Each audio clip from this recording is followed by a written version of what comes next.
Hey Pillars, I'm Thomas Horn, and today I have the great privilege of interviewing our Chief Apostle Jean-Luc Schneider. Chief Apostle, how are you today? Oh, as fine as possible. Yeah, good. So, how old were you when you first got ordained? I was been ordained as a subdeacon. I was 20 years old. Yeah. Do you remember the first time getting called up to serve? To be honest, no, I don't remember, and maybe it's a blessing that I Too don't remember. Too nervous, eh? So far as Chief Apostle, do you have an embarrassing moment as Chief Apostle that you can recall? Oh, embarrassing. What can I say? Yeah. Oh, yeah. We had in African country. We had a service in a stadium with a big attendance, 30,000, and they asked everybody to remain seated after the service. And we crossed the field, and then one young sister stood up and came to give me a hug. And then all the 30,000 stood up and wanted to do the same. And it became really dangerous. That was a little bit embarrassing. I can imagine. So before you started working for the church, what was your profession? I worked for a gas company. I was in charge of finance and strategy. Oh, interesting. So what did you take in school? What did you study? I went to a business school. Oh, very nice.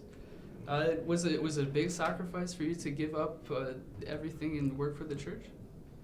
You want a diplomatic answer or honest answer? It's up to you. No, it was difficult. It was difficult. It was difficult for two reasons. Because, okay, I'm a special guy. I was always willing to serve the Lord, but without ministry. So each time I got a new ministry, I had to fight, really. So that was the first reason.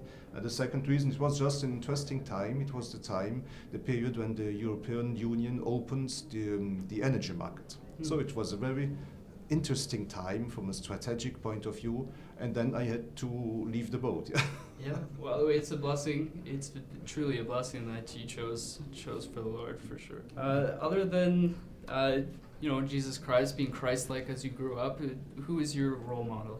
Oh, I've got plenty of models in the church. Where we had wonderful teachers and wonderful men of God who learned me a lot, who taught me a lot. But today too, when I look into the congregations, you can see so many brothers and sisters. They are just wonderful in their way they carry their cross, in the way they face the hardships, and I admire them. We have today too plenty of models in the congregations, and honestly I admire them. Sure, that's beautiful. Yeah. What's the most unusual food you've had on your travels? Oh, when you travel in different countries, quite often it's very good not to know what you are eating. It's better.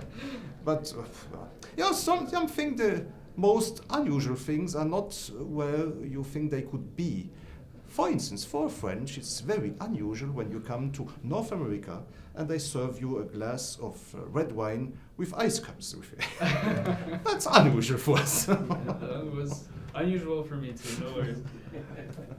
Do you have a comfort food? Something you've always loved? For sure, the food made by my wife. Oh, yeah. She can cook for me anytime. You're welcome. So being from Alsace-Lorraine, you have an informed opinion on wine. Do you have a favorite wine? Oh, I love all I like all the good ones, the French wines, the Italian ones. For me, it's important that I match with the food I'm eating. Yeah. So, okay. But I've no favorite wine. Everything it's good. Yeah. So you know what? We'll one day your wife can come to Canada, visit. We'll get a nice bottle of wine. We'll bill it to the District Apostle Wool, and we'll have a nice dinner. How's okay. That? Let's plan fantastic. It. Well, easier question then. What's your favorite genre of music?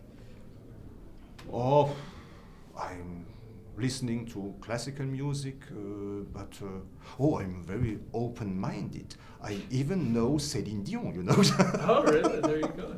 Do you have a favorite song or artist or composer? No, not really. No? Okay.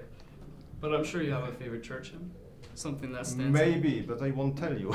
Oh, you won't tell me? He's read the question. Or then one that's not known. Do you know Le Seigneur même? I can hum along. I mean, I can try.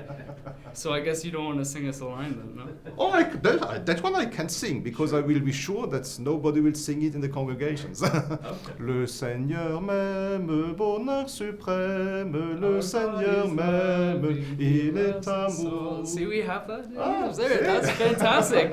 You got a beautiful voice. You know, when you retire, I suggest a career in singing. I Okay. definitely do. In your youth, I'm sure you have a good sense of humor. You must have done some crazy things in your youth. Can you think of No, something? at all.